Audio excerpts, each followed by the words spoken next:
ایک دفعہ فرمایا کہ مجھ سے بیعت کرو، عرض کیا رسول اللہ کس بات پر بیعت کریں؟ فرمایا اس بات پر کہ تم حق کہنے میں کسی ملامت کرنے والے کی ملامت کا خوف نہیں کرو گے، بس حق بیان کرو گے۔ صحابہ کرام نے اس پر بیعت کی۔ اب اگر کوئی یہ کہے کہ عمر فاروق رضی اللہ تعالیٰ عنہ نے معاذ اللہ غلطی کی، تو سوال ہی کریں گے کہ بھائی کیا باقی صحابہ سے بھی غلطی ہوئی؟ اگر وہ کہے کہ ہاں سب صحابہ سے غلطی ہوئی تو وہ اپنے ایمان کی فکر کرے، اس لیے کہ میرے آقا صلی اللہ علیہ وسلم نے ارشاد فرمایا کہ لا تجتمع امتی علی الضلالہ، میری امت کبھی گمراہی پر جمع نہیں ہوگی۔ اور وہ بھی جلیل القدر صحابہ۔ بخاری شریف کی روایت ہے، نبی کریم صلی اللہ علیہ وسلم نے ایک دفعہ فجر کے بعد ایک اپنا خواب سنایا کہ آج رات مجھے دودھ کا ایک پیالہ دیا گیا، جب میں نے اسے پیا تو وہ پورے اس دودھ کی جو تراوٹ تھی یا توانائی تھی وہ میرے پورے جسم میں سرایت کر گئی، حتیٰ کہ میں نے اس کی جو چاشنی تھی اسے اپنے ناخنوں تک محسوس کیا، یعنی پورا دودھ میرے پورے سرایت کر گیا جسم میں۔ اور فرماتے ہیں پھر جو دودھ بچ گیا تھا وہ میں نے عمر کو دے دیا۔ تو صحابہ کرام علیہم رضوان نے عرض کیا رسول اللہ صلی اللہ علیہ وسلم اس کی تعبیر کیا ہے؟ تو آپ نے فرمایا علم، یعنی اللہ نے مجھے اتنا علم دیا ہے کہ وہ جیسے پوروں تک سرایت کر گیا، ناخنوں تک، گویا کہ علم کی انتہائی نہیں ہے، اتنا زبردست علم دیا ہے۔ اور اس میں سے عمر فاروق رضی اللہ تعالیٰ عنہ کو بھی سرکار کہتے ہیں میں نے حصہ دیا، اور نبی کا خواب وحی الہی کی صورت ہوتا ہے۔ اب آپ خود دیکھ لیجئے کہ جو اتنے جلیل القدر صحابی ہیں، اور یہ ایسے لوگ تھے جن کو دیکھیں نبی معصوم ہوتا ہے یا فرشتہ، جمہور علماء یہی کہتے ہیں نبی معصوم ہے یا فرشتے معصوم ہیں۔ جتنے بھی صحابہ کرام علیہم رضوان ہیں یہ محفوظ ہیں۔ محفوظ کا مطلب یہ ہے کہ یہ اللہ تعالیٰ نے گناہ سے دور رکھتا ہے، ان سے گناہ ہو سکتا ہے لیکن اللہ تعالیٰ ان کو گناہوں سے دور رکھتا ہے، یہ محفوظ ہوتے ہیں۔ تو عمر فاروق رضی اللہ تعالیٰ عنہ سے اگر بالفرض کوئی اجتہادی خطا ہوتی بھی، کہ جو ممکن ہے کہ اجتہادی خطا ہو سکتی ہے، سوچ و بچار میں خطا ہو سکتی ہے، تو اتنے کثیر صحابہ کرام کی موجودگی میں وہ غلطی کبھی باقی نہیں رہ سکتی تھی، فوراً ختم کر دی جاتی۔ لیکن عمر فاروق رضی اللہ تعالیٰ عنہ نے اس کو نافذ فرمایا کہ 3 طلاقیں اب 3 ہی ہوں گی۔ اچھا پھر یہ چلتا رہا، پھر امام اعظم ابو حنیفہ رضی اللہ تعالیٰ عنہ آئے، امام شافعی، امام مالک، امام احمد بن حنبل رضی اللہ تعالیٰ عنہم، یہ وہ 4 ائمہ کرام ہیں جو ائمہ اربعہ کہلاتے ہیں، کہ پوری امت کا اتفاق ہے کہ ان صحابہ کے بعد اور اکابر تابعین، اور حضرت ابو حنیفہ رضی اللہ تعالیٰ عنہ تو خود تابعی ہیں، جلیل القدر تابعین کے بعد کوئی بھی ان کے مقابلے کا نہیں ہے۔ یعنی اتنا علم اللہ نے دیا، اتنا علم ان کو عطا فرمایا، اتنا فہم، اتنا زبردست حافظہ کہ بعد میں آنے والا کوئی ان کے پائے کا نہ رہا، کوئی ان کے پائے کا ان کے مقابلے پہ نہیں کھڑا ہو سکتا تھا۔ تو اب یہ چاروں جو ائمہ ہیں یہ بھی اس پر متفق ہیں کہ ایک وقت کی 3 طلاقیں 3 ہی ہوتی ہیں، ایک نہیں ہوتی۔ اور 1500 سال کے بڑے بڑے فقہا آپ دیکھ لیجئے، بڑی بڑی فقہ کی کتاب اٹھا کر دیکھ لیں، سب یہی کہتے ہیں کہ ایک وقت کی 3 طلاقیں 3 ہی ہوتی ہیں، ایک نہیں ہوتی۔ اب ہوتا یہ ہے کہ پہلے تو غلطی کر بیٹھتے ہیں، 3 طلاقیں دے دیں گے، غصے میں آ کے لڑائی ہو رہا ہے، جھگڑا ہو رہا ہے، اور بیوی بھی بہت چیخ رہی ہیں، چلا رہی ہیں، وہ بھی چھوٹے باپ کی بننے کے لیے تیار نہیں ہیں، خوب جھگڑا ہوا پھڈا ہوا ہے۔ آخر میں کیا ہوتا ہے، جب طلاقیں 3 منہ سے نکل جاتی ہیں، ان کا جوش بھی ٹھنڈا ہو جاتا ہے، سارا آرام سے سہم کے بیٹھ جاتی ہیں، یہ ہیرو صاحب بھی سہم کے بیٹھ جاتے ہیں۔ اب کہتے ہیں کہ غلطی تو ہم سے ہوئی ہے، اب شریعت کو بدلو، کچھ ایسا حل نکالو کہ شریعت بدل جائے، ہماری غلطی پہ پردہ پڑ جائے۔ تو وہ پھر مختلف لوگوں کے پاس جاتے ہیں، اور حقیقتاً وہ شریعت سیکھنے نہیں جاتے ہیں، وہ اپنی مرضی کے مطابق فتویٰ لینے جاتے ہیں کہ ہمیں ہماری مرضی کے مطابق فتویٰ دے دیا جائے۔ ایک کے پاس جائیں گے، 2 کے پاس، 3 کے بعد ایک نے کہا جی تینوں ہو گئیں، اب آپ کا ساتھ رہنا حرام ہے، حلالہ کے بغیر نہیں ہو سکتا، یہ پسند نہیں آئے گا۔ دوسرے کے پاس، تیسرا، چوتھا، پھر اگر کوئی ایسا مل جائے جو کہے کہ جی 3 طلاقیں ایک ہوئی ہیں، آپ ساتھ رہ سکتے ہیں، بالکل ساتھ رہ جائیں، خوش ہو جاتے ہیں۔ حالانکہ پہلے چاہے اس سے مسلکی اعتبار سے، اسکول آف تھاٹ کے ڈیفرنسز کے اعتبار سے کتنا ہی اختلاف رکھتے ہوں، لیکن جب اپنے مطلب کا فتویٰ مل رہا ہو تو بہت اچھا لگنے لگتا ہے، فوراً اس سے فتویٰ لے کر اور ساتھ رہنا شروع کر دیتے ہیں، اور کہتے ہیں جی ہم نے تو فتویٰ لے لیا ہے۔ ارے بھائی فتویٰ لے لیا ہے، ذرا دیکھو تو صحیح، صحابہ کرام کس پر متفق ہیں، ائمہ اربعہ کس پر متفق ہیں، 1500 سال کے علماء کس پر متفق ہیں، اور اس طریقے سے 3 طلاق کے بعد بغیر حلالہ کے وہ حرام کا دروازہ کھول دیتے ہیں۔ اور یاد رکھیں کہ جب تک یہ حلالہ کا پروسیس نہیں ہوگا، یہ میاں بیوی دونوں بالکل ایسے ہیں جیسے اجنبی، جیسے ایک عورت کو کوئی محلے سے پکڑ کے اپنے گھر کے اندر رکھ لے اور اس سے تعلق قائم کرنا شروع کر دے تو یہ جیسے گناہ کبیرہ ہے، حرام ہے، اور اس سے اگر کوئی اولاد پیدا ہوگی تو یقینی سی بات ہے اس کا نسب باپ سے ثابت نہیں ہوگا۔ بالکل ایسی صورتحال ہے۔ اب کتنے ہی بھائی بہن ایسے ہیں جو شاید اب بھی ہمارا بیان بھی یہ سن رہے ہوں گے کہ جو اسی طریقے سے 3 طلاقیں دینے کے بعد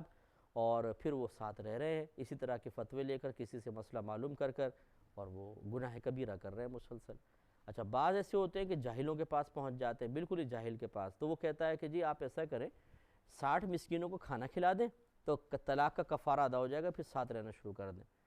ایسے بیوقوف آدمی سے پوچھا جائے بھائی آپ نے کہاں پڑھا ہے یہ؟ کم از کم اتنا تو کرنا چاہیے نا کہ اس سے پوچھا چلاؤ دلیل بتاؤ کہاں ہے؟ نہ وہ قرآن میں ہے نہ حدیث میں، لیکن اس کی بات پہ اعتبار کر کے 60 مسکینوں کو کھانا کھلایا اور حرام کا دروازہ کھول لیا اپنے لیے۔ یہ حالت ہے۔ اچھا اب بعض ایسے بھی ہمیں ملے ہیں کہ جب انہیں کہتے ہیں جی آپ کو حلالہ کا پروسیس کرنا ہوگا کیونکہ 3 طلاقیں ہو گئی، جی اس میں کیا کرنا ہوتا ہے؟ یہ کرنا ہوتا ہے۔ اتنا مشکل؟ شریعت نے اتنا مشکل پروسیس رکھ دیا ہے؟ ارے بھائی اگر تو آپ کو پہلے نہ بتایا جاتا، یہ معاملہ چھپا کر رکھا جاتا، آپ جوش میں 3 طلاقیں دے دیتے، پھر پوچھتے کیا ہوا، کیا حل ہے، اور ہم کہتے یہ ہے، تو آپ کہتے اوہ ہمیں پہلے تو بتایا نہیں تھا، اگر بتایا ہوتا تو ہم 3 طلاقیں نہ دیتے، ایسا معاملہ چھپا کے کیوں رکھا؟ پھر تو آپ کا غصہ شاید بجا ہوتا۔ لیکن ذرا سوچئے، قرآن نے آج سے کم و بیش 1500 سال پہلے اللہ تعالیٰ نے اپنے حبیب کے ذریعے اس قرآن کے اندر چیزیں بیان کر دی ہیں۔ توفیق الہی ہمیں حاصل نہیں ہوتی ہے، ہم اپنا دین نہیں سیکھتے ہیں، ہم اپنے مذہب کو سمجھنے کے لیے تیار نہیں ہیں، ہم اہل علم سے رابطہ رکھنے کے لیے تیار نہیں ہیں، اپنی آزادانہ ایک زندگی گزار رہے ہیں، اور اس کے بعد جو معاملات ذکر کر دیے گئے ان کو نہ جاننے کی وجہ سے جو کچھ ہمارے ساتھ معاملہ ہوتا ہے، پھر ہم سارا الزام لگا دیتے ہیں شریعت کے اوپر کہ جی دین میں بڑی سختی ہے، مولویوں نے بڑی سختی کی ہوئی ہے۔ یعنی یہ کہنا چاہتے ہیں کہ اب کچھ بھی کرتے رہیں، شتر بے مہار بن جائیں، غلطیاں کرتے رہیں، اب چاہیے کہ جب ہمیں ضرورت پڑے تو شریعت کہے کہ حضور آپ فرمائیے کیا آسانی چاہتے ہیں؟ بالکل آپ کے لیے آسانی حاضر ہے، جو کرتے رہیں، یہ لیجیے آسانیاں۔ ایسا تو نہیں ہو سکتا کہ ہم اتنے بڑے بن گئے ہیں یا اتنے ہم امپورٹنٹ ہو گئے ہیں کہ شریعت اپنے احکام ہمارے لیے بدل دے۔ یاد رکھیں کہ نبیوں کے لیے بھی وہی شریعت ہوتی ہے جو ہمارے لیے ہے، نبی بھی شرع احکام کا مکلف ہوتا ہے۔ جب نبی تک مکلف ہوتا ہے، صحابہ کرام مکلف تھے، تو آپ کون ہوتے ہیں کہ آپ کے لیے شریعت بدل جائے گی؟ اس لیے سوچنا چاہیے ٹھنڈے دل کے ساتھ، اور اس پروسیس کو کرنا ہی ہوگا۔ اگر نہیں کریں گے اور آپ ہٹ دھرمی دکھائیں گے تو ٹھیک ہے، پھر ساری زندگی ایک تو ضمیر کی ملامت سے نہیں بچ سکتے آپ۔ پھر یہ ہو سکتا ہے کہ آپ کی اولاد بڑی ہو اور ان کو مسئلہ پتہ چلے اور وہ آپ کی طرح نہ ہو کہ شارٹ کٹ مار کر اور شریعت کو بدل کر اور جیسے تیسے اپنا مطلب حل کرنے کے لیے شریعت کو اوپر معاذ تعلیمات پہ گویا کہ پاؤں رکھ کے چلے گئے، لیکن اولاد ایسی نہ ہو تو پھر وہ آپ کو نفرت کی نگاہ سے دیکھے گی کہ ہمارے ماں باپ نے ساری زندگی گناہ کیا ہے گھر کے اندر، اور اگر کوئی اسی طرح اولاد پیدا ہوئی اور اسے پتہ چلے گا کہ حلالہ کے بغیر رہتے ہوئے انہوں نے تعلق قائم کر کے پھر میں پیدا ہوا اور وہ دین کی طرف ہوگا بچہ اور یہ مسئلہ سیکھ لے گا، اب بتائیں اس کے دل میں آپ کے لیے کتنی نفرت پیدا ہوگی، اور پھر میدان معاشر تو ہے ہی ہے، وہاں جا کے آپ کو پتہ چل جائے گا کہ کیا ہوا تھا۔ اس لیے شریعت کو بدلنے کے بجائے ہمیں خود سوچنا چاہیے اور حکمت شرع کو ہمیشہ اپنے پیش نظر رکھنا چاہیے۔ اگر یہ حلالہ کا سخت پروسیس نہ ہوتا تو آپ خود بتائیے کیا روزانہ گھروں میں 3 طلاقیں نہ ہوتی؟ پھر تو لوگ بے خوف ہو جاتے کہ جی 3 طلاقیں دیں گے، 3 ایک بنے گی، آرام سے پھر کر لیں گے، یا کفارہ کھانا نہ کھلا دیں گے، کفارہ ہو جائے گا، لوگ طلاقیں پہ طلاقیں دیتے۔ یہ تو اتنا سخت پروسیس رکھا اس لیے ہے، قرآن میں بیان اسی لیے کر دیا گیا ہے کہ جب یہ آدمی پہلے سیکھ لے گا تو 3 طلاقیں دینے سے پہلے 50 بار سوچے گا کہ ارے باپ رے اگر میں نے طلاق دے دی تو اتنا سخت پروسیس کرنا پڑے گا، تو وہ طلاق دینے سے رک جائے گا۔ تو حقیقتاً یہ شریعت نے ہمارے ساتھ سختی نہیں کی ہے، بلکہ ہمیں ایک غلطی سے بچانے کے لیے اور غلط قدم اٹھانے کے لیے ایک بند باندھ دیا ہے۔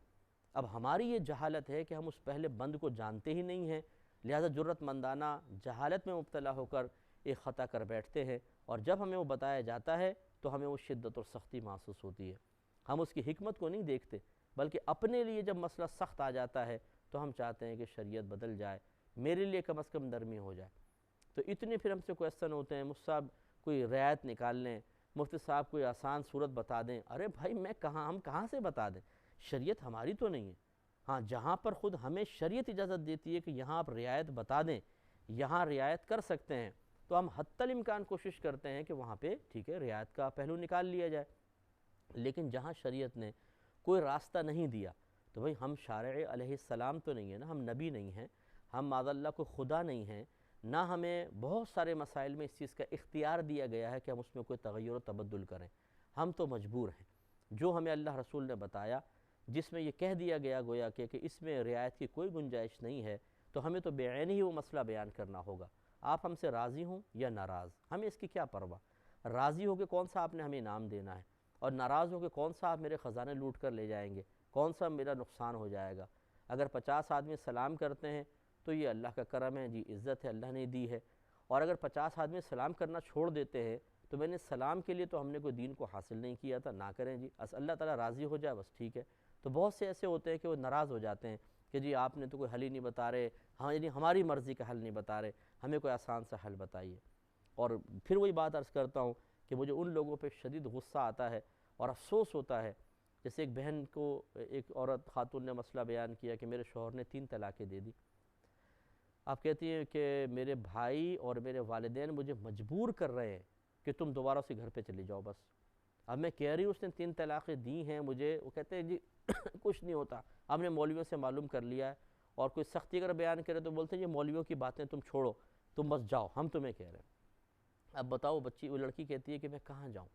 میرا کوئی اور دوسرا سہارا نہیں ہے، مجھے کوئی سنبھالنے والا نہیں ہے، میری کوئی جاب نہیں ہے، میں کہاں جاؤں۔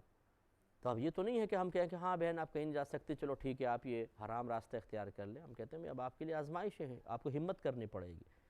لیکن جو یہ مجبور کر رہے ہیں اپنے گھر کی بچی کو ایک معاذ اللہ گناہ کی طرف، آپ پڑھیں ذرا فقہ کی کتابیں، اکابرین کی کتابیں پڑھیں، انہوں نے اس کو زنا لکھا ہے کہ اگر 3 طلاقیں دینے کے بعد بغیر حلالہ کے میاں بیوی آپس میں رہنے لگ جاتے ہیں تو جو تعلق قائم کریں گے وہ زنا ہے، کیونکہ 3 طلاق کے بعد وہ اجنبی ہو گئے۔ اور تمام علماء اس پر متفق ہیں۔ اگر دیکھیں یہ مختلف فی مسئلہ ہوتا نا کہ کچھ 4 عالم یہ کہہ رہے ہوتے، 4 فقہا یہ کہہ رہے ہوتے، بعض یس کہہ رہے ہیں بعض نو کہہ رہے ہیں، اس میں تھوڑی بہت گنجائش نکل جاتی ہے۔ لیکن جب جمہور علماء کرام یوں سمجھ لیجیے کہ 95% ایک طرف ہوں، اونلی 5% جو کچھ کہہ بھی رہے ہیں وہ ناقابل مطلب عمل ہے، وہ اس کو سمجھ لیں رد ہی کرنا لازم ہے، کیونکہ صحابہ کرام متفق ہیں، ائمہ 4 متفق ہیں، ان کے اتفاق کے بعد کسی کا قول معتبر نہیں ہے، تو پھر اس کو ماننا ہی پڑے گا۔ اللہ تعالیٰ سے دعا ہے کہ رب کریم جو کچھ سنا اسے سمجھنے ذہن میں رکھنے کی توفیق عطا فرمائے، آمین۔ وآخر دعوانا